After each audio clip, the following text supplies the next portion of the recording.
বৈধ ড্রাইভার এই টমটমকে মারা দিয়ে এখানে আমার সুখের সামনে 60টা মানুষ কি এটা বাঁচবে কিনা সন্দেহ। একটা তো দেখতেছি মারা গেছে সম্ভবত। আমি এই ফালকি গাড়ি থেকে কক্সবাজার থেকে আসতেছি। আমি আসার পথে ওই কুতুবালাঙের পার হওয়ার পরে টিভি টাওয়ারের এর আগে একটা বাস ছিল। ওই বাসকে কাটার জন্য এই ফালকির গাড়ি অতিরঞ্জিত গাড়ি চালাচ্ছে। আমরা এতগুলো প্যাসেঞ্জার, ওইগুলো বাদ দেন, আমি তার বারবার নিষেধ করতেছি আপনি আস্তে চালান, ওই দিক দিয়ে যেভাবে আসছেন ওইভাবে আস্তে ধীরে আসেন, আপনি এসে আস্তে আস্তে যান। সে না শুনে এখান থেকে আমাদের এই বালুকালী এবং গুন্দুমের মধ্যখানে যে টুইন রোড আছে, টুইন রোড থেকে কাটতে গিয়া অবৈধভাবে এই অবৈধ ড্রাইভার এই টমটমকে মারা দিয়ে এখানে আমার সুখের সামনে 60টা মানুষ কি এটা বাঁচবে কিনা সন্দেহ। একটা তো দেখতেছি মারা গেছে সম্ভবত। তো এই সম্পূর্ণ দোষটা হচ্ছে এই ফালকি গাড়ির। আমি ড্রাইভার দিকে কোম্পানিদেরকে বলবো আপনারা যখনই গাড়ি দেবেন আপনি ড্রাইভার লাইসেন্স আছেন কিনা, সে ড্রাইভার হিসাবে ফিট কিনা আপনারা দেখে শুনে কি দেন। ড্রাইভারকে আপনারা আপনাদের গাড়ি দেন, গাড়ি হচ্ছে আপনাদের সম্পদ, ইনকাম সোর্স।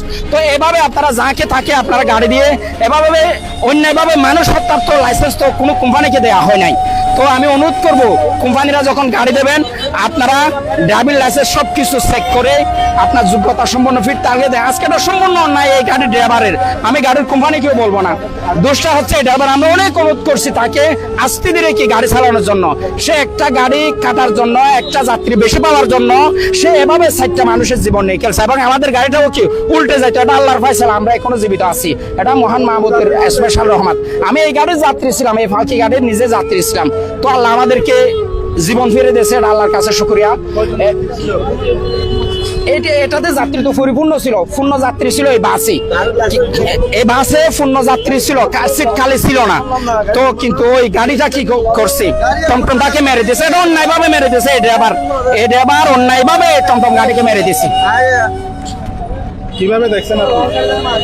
আমি এখান থেকে আসার সময় এই গাড়িটা কাস্টম মোড় থেকে খুব স্পিডে আসছে, আসার পরে 2-3 জনে নিষেধ করছে, গাড়ি এত স্পিডে এখানে যাচ্ছে।